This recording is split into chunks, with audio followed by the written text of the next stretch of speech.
This is the model of the eyeball. এটা আমাকে ধরেই প্রথমে বলা লাগবে অ্যানাটমিক্যাল পজিশন, ঠিক আছে। আমি কীভাবে বুঝবো যেটা কি রাইট আইবল নাকি লেফট আইবল? এখানে আসছে আমার ল্যাক্রিমাল গ্ল্যান্ড আর এখানে আসছে আমার অপটিক নার্ভ, ঠিক আছে। এখন এই আইবলের ক্ষেত্রে ল্যাক্রিমাল গ্ল্যান্ড সবসময় থাকবে হচ্ছে অ্যান্টেরো ল্যাটেরালি, আর আমাদের অপটিক নার্ভ এটা পোস্টেরিয়র পোল থেকে থাকবে হচ্ছে আমার পোস্টেরিয়র মিডিয়ালি। অর্থাৎ পোস্টেরিয়র পোল কি একদম পোস্টেরিয়র পার্টের যে উঁচু অংশটা সেটা হচ্ছে পোস্টেরিয়র পোল, আর অ্যান্টেরিয়র পার্টের যে একদম উঁচু অংশটা সেটা হচ্ছে আমার অ্যান্টেরিয়র পোল, ঠিক আছে। তাহলে this is the model of the right eyeball. The lacrimal gland is directed anterolaterally and the optic nerve is directed posterior medially from the posterior pole, ঠিক আছে। আর cornea is convex, cornea is transparent which is convex and lies anteriorly, ঠিক আছে। এবার এই I থেকে এই eyeball থেকে প্রশ্ন করে যে হচ্ছে আই তোমার হচ্ছে এই আইবলের রিফ্লেকটিভ মিডিয়া কী কী আছে? রিফ্লেকটিভ মিডিয়া আছে আমার চারটা, কর্নিয়া, অ্যাকুয়াস হিউমার, লেন্স আর ভিট্রিয়াস হিউমার। তাহলে চারটা কী কী? কর্নিয়া, অ্যাকুয়াস হিউমার, লেন্স আর হচ্ছে ভিট্রিয়াস হিউমার, ঠিক আছে। এবার আমার এই আইবলের আমার পার্ট আছে হচ্ছে তিনটা। আইবলের পার্ট আছে কয়টা? তিনটা। Outer fibrous, middle vascular, inner neural. Outer fibrous, middle vascular আর ইনার নিউরাল। আউটার ফাইব্রাসের 1/6 থাকবে হচ্ছে আমার কর্নিয়া আর ইনার 5/6 মানে 5/6 থাকবে হচ্ছে আমার স্কেলেরা। তাহলে আউটার যে ফাইব্রাস কোড সেখানে আমার অ্যান্টেরিয়র 1/6 হচ্ছে কর্নিয়া, পোস্টেরিয়র 5/6 হচ্ছে আমার স্কেলেরা। এবার হচ্ছে middle vascular code. Middle vascular কোডের মধ্যে আমার কে আছে?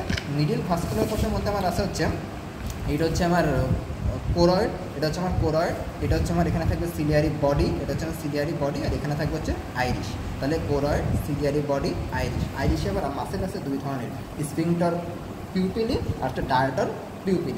স্ফিংক্টার পিউপিল কী করতেছে? পিউপিলকে কনস্ট্রিক্ট করতেছে, আর ডায়াটর পিউপিল করতে কী করতেছে? ডাইলেটস করতেছে, ঠিক আছে।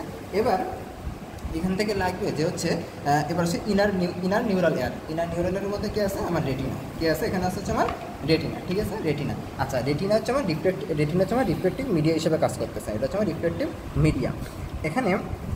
এখান থেকে লাগবে অপটিক ডিস্ক কী জিনিস? অপটিক ডিস্ক হচ্ছে যেখান থেকে অপটিক নার্ভগুলো কানেক্ট হচ্ছে সেটা হচ্ছে আমার অপটিক ডিস্ক। অপটিক ডিস্ক হচ্ছে আমার ব্লাইন্ড স্পট। অপটিক ডিস্ক আমার কেমন স্পট? Blind spot. কারণ কি? এখানে আমার কোনো রড এবং কোন সেল থাকে না, অ্যাবসেন্ট অফ রড অ্যান্ড কোন সেল। অপটিক ডিস্কের ঠিক 3 মিলিমিটার পাশে আমার আছে হচ্ছে ম্যাকুলা লুটিয়া। ওখানে যে সেন্ট্রালে একটা কর্তমত অংশ আছে সেটাকে বলা হচ্ছে ফোবিয়া সেন্ট্রালিস। এখানে হচ্ছে আমার সবথেকে বেশি মানে ব্রাইট প্রতিবিম্ব গড়ে ওঠে। কারণ কি? ওইখানে হচ্ছে আমার প্রচুর পরিমাণে কোন সেল আছে আর সামান্য পরিমাণে রড সেল আছে। তাহলে অপটিক ডিস্কে কি আমার রড এবং কোন উভয়ই অ্যাবসেন্ট। আর ম্যাকুলা লুটিয়া বা ফোবিয়া সেন্ট্রালিসে কি? ওইখানে হচ্ছে আমার কোন সেল হিউজ মানে নিউমারাস থাকবে, বাট রড সেল সামান্য পরিমাণে থাকবে, ঠিক আছে। সেটা হচ্ছে আমার ম্যাকুলা লুটিয়া বা ফোবিয়া সেন্ট্রালিস। আর অপটিক ডিস্ক হচ্ছে আমার ব্লাইন্ড স্পট, ঠিক আছে। এবার আমার যে এই আইতে আমার কোন কোন মাসেল দেখা যাচ্ছে? এখানে আই বলে আমার কোন কোন মাসেল দেখা যাচ্ছে, ঠিক আছে। আই বলে আমার এক্সটেন্সিভ মাসেল আছে, ইনক্লুসিভ মাসেল আছে। এখানে এক্সটেন্সিভ মাসেল আমার কী কী দেখা যাচ্ছে? এক্সটেন্সিভ মাসেলের মধ্যে চারটা হচ্ছে রেক্টাস, দুইটা হচ্ছে দুইটা হচ্ছে অবলিক, ঠিক আছে। এই চারটা রেক্টাস কে আছে? উপরের দিকে হচ্ছে আমার সুপিরিয়র রেক্টাস, নিচের দিকে হচ্ছে আমার ইনফেরিয়র রেক্টাস। এই যেটা হচ্ছে আমার ইনফেরিয়র রেক্টাস, তাহলে উপরে হচ্ছে সুপিরিয়র রেক্টাস আর নিচে আছে হচ্ছে আমার ইনফেরিয়র রেক্টাস। এইটা হচ্ছে ইনফেরিয়র রেক্টাস, এইটা হচ্ছে আমার ল্যাটারাল রেক্টাস, এটা হচ্ছে আমার মিডিয়াল রেক্টাস। এগুলোর ফাংশন প্রতিটা ইম্পর্টেন্ট। সুপিরিয়র রেক্টাস কী করতেছে? আমার আইবলকে সুপিরিয়র দিকে, ল্যাটারাল রেক্টাস হচ্ছে ল্যাটারাল দিকে, কোন কী ফাংশন এগুলো করে নিতে হবে, ঠিক আছে। আর এখানে হচ্ছে আমার সুপিরিয়র অবলিক মাসেল আর নিচে হচ্ছে আমার ইনফেরিয়র অবলিক মাসেল। তাহলে এটা হচ্ছে আমার সুপিরিয়র রেক্টাস, এটা হচ্ছে আমার ইনফেরিয়র রেক্টাস, এটা হচ্ছে আমার ল্যাটারাল রেক্টাস আর এটা হচ্ছে আমার মিডিয়াল রেক্টাস। এটা হচ্ছে আমার সুপিরিয়র অবলিক আর এখানে হচ্ছে আমার ইনফেরিয়র অবলিক মাসেল, ঠিক আছে। এবার এই মাসেলগুলো নার্ভ সাপ্লাই খুব ইম্পর্টেন্ট, মনে রাখবো। SO4 LR6 অল আর 3। SO4 মানে কি? Superior oblique muscle. 4 মানে কি? আমার হচ্ছে 4 নং যে হচ্ছে আমার 4 নং হচ্ছে কেনিয়াল নার্ভ আছে সেটা। 4 নং কেনিয়াল নার্ভ কী আছে? হচ্ছে টকলিয়া। তাহলে 4 নং হচ্ছে টকলিয়া। তাহলে সুপিরিয়র অবলিককে কে দিচ্ছে? টকলিয়া। SO4 LR6 মানে ল্যাটারাল রেক্টাস। ল্যাটারাল রেক্টাস আমার কে দিচ্ছে? 6 নম্বরটা। 6 নম্বর আমার কি আছে? অ্যাবডুসেন্স। তাহলে SO4 মানে সুপিরিয়র অবলিকে দেবে হচ্ছে 4 নম্বরটা, ল্যাটারাল রেকটাসে দেবে হচ্ছে আমার 6 নম্বরটা, আর রিমেইনিং অল আর 3, বাদ বাকি যা আছে সেখানে আমার কে দেবে 3 নম্বর নাম, মানে কোনটা আমার অকুলোমোটর, আমার হচ্ছে অকুলোমোটর নার্ভ হচ্ছে আমার বাকি সব জায়গায় দিচ্ছে। ঠিক আছে, এবারই আইবল ধরলে একটা প্রশ্ন করে ক্লিনিক্যাল যে স্কুইন্ট কী জিনিস। স্কুইন্ট হচ্ছে deviation of eyeball, deviation of আইবলকে হচ্ছে আমরা স্কুইন্ট বলে থাকি। ঠিক আছে, স্কুইন্ট হচ্ছে দুই প্রকার, একটা হচ্ছে তোমার মিডিয়াল স্কুইন্ট, একটা হচ্ছে ল্যাটারাল স্কুইন্ট। মিডিয়াল স্কুইন্ট হলে কী হবে, আইবল মিডিয়াল দিকে চলে যাবে, তাহলে মিডিয়াল দিকে যেহেতু আইবল চলে যাচ্ছে তার মানে আমার কী হচ্ছে যে ল্যাটারাল রেকটাস মাসেল আছে সেটা আমার ইনজুর হচ্ছে, সেটা আমার হচ্ছে ইনজুর হচ্ছে, এবং এই ল্যাটারাল রেকটাস মাসেলে কোন নার্ভ সাপ্লাই দিচ্ছিল, অ্যাবডুসেন্স নার্ভ, তার মানে আমার অ্যাবডুসেন্স নার্ভের সমস্যা হচ্ছে। অ্যাবডুসেন্স নার্ভের সমস্যার কারণে ল্যাটারাল রেকটাস মাসেল কাজ করতে পারতেছে না, এই কারণে আমার কী হচ্ছে, এই কারণে হচ্ছে আমার আইবল মিডিয়াল দিকে চলে যাচ্ছে।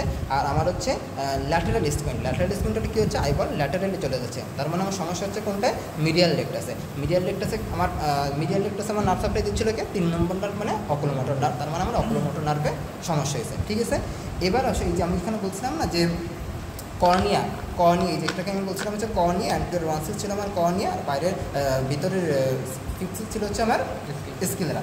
এই কর্নিয়ার লেয়ারগুলো খুব ইম্পর্টেন্ট, কর্নিয়ার কোন কোন লেয়ার আছে। ঠিক আছে, কর্নিয়ার লেয়ার, কর্নিয়া আমার 5টা লেয়ার পাওয়া যায়। কী কী 5টা লেয়ার, কী কী, ফ্রম আউটসাইড টু ইনওয়ার্ডস এখানে থাকবে corneal epithelium, Bowman's membrane, substantia propria, Descemet's membrane, আর হচ্ছে এন্ডোথেলিয়াম। এই 5টা মেমব্রেন হচ্ছে আমার কর্নিয়ার, এই 5টা মেমব্রেন হচ্ছে আমার কর্নিয়ার মেমব্রেন। ঠিক আছে, কর্নিয়া হচ্ছে আমার ট্রান্সপারেন্ট। ঠিক আছে, কর্নিয়া হচ্ছে ট্রান্সপারেন্ট এবং কর্নিয়া হচ্ছে অ্যাভাস্কুলার, এখানে কোনো তোমার হচ্ছে অ্যাভাস্কুলার, এখানে কোনো ভেসেল সাপ্লাই দেয় না। তাহলে এই যদি অ্যাভাস্কুলার হয়ে থাকে এ কোথা থেকে হচ্ছে নিউট্রিশন পেয়ে থাকে, এটা খুব ইম্পর্টেন্ট। এটা নিউট্রিশন পাবে হচ্ছে loops of capillaries at the periphery of conjuncto corneal junction, aqueous humour আর দ্য ল্যাক্রিমাল সিক্রেশন, এইখান থেকে হচ্ছে নিউট্রিশন নিয়ে থাকে। আচ্ছা, আমার ভিতরে একদম ইনার নিউরাল লেয়ারে যে আমার রেটিনা আছে, রেটিনায় কয়টা লেয়ার আছে, রেটিনায় আমার 10টা লেয়ার আছে। এই রেটিনার লেয়ারগুলো আমার খুব ইম্পর্টেন্ট, রেটিনায় আমার কোন 10টা লেয়ার আছে। রেটিনাতে হচ্ছে তোমার from outside inwards, outer pigmental layer, layer of rods and cones, external limiting membrane, outer nuclear layer, outer plexiform layer, inner nuclear layer, inner plexiform layer, ganglionic cell layers, nerve fibre layer, আর last হচ্ছে internal limiting membrane. এটা হচ্ছে আমার রেটিনার 10টা layer. এই রেটিনার 10টা layer খুবই important. আচ্ছা, আমি তো বলে আমার এক্সট্রা অকুলার বা ইন্ট্রাঅকুলার হচ্ছে এক্সটেন্সিভ বা ইমপ্লিসিভ মাসেলের কথা বললাম। আর আমার আইরিশে কোন কোন মাসেল ছিল, আইরিশে আমার ছিল হচ্ছে স্ফিংক্টার পিউপিলি, আর হচ্ছে স্ফিংক্টার পিউপিলি, ডায়াটর পিউপিলি। স্ফিংক্টার পিউপিলি কী করতেছিল, এটা হচ্ছে কনস্ট্রিক্টস দ্য পিউপিল, আর ডাইলেটর পিউপিলি কী করতেছে, ডাইলেটস দ্য পিউপিল। আর হচ্ছে that's enough for the eyeball.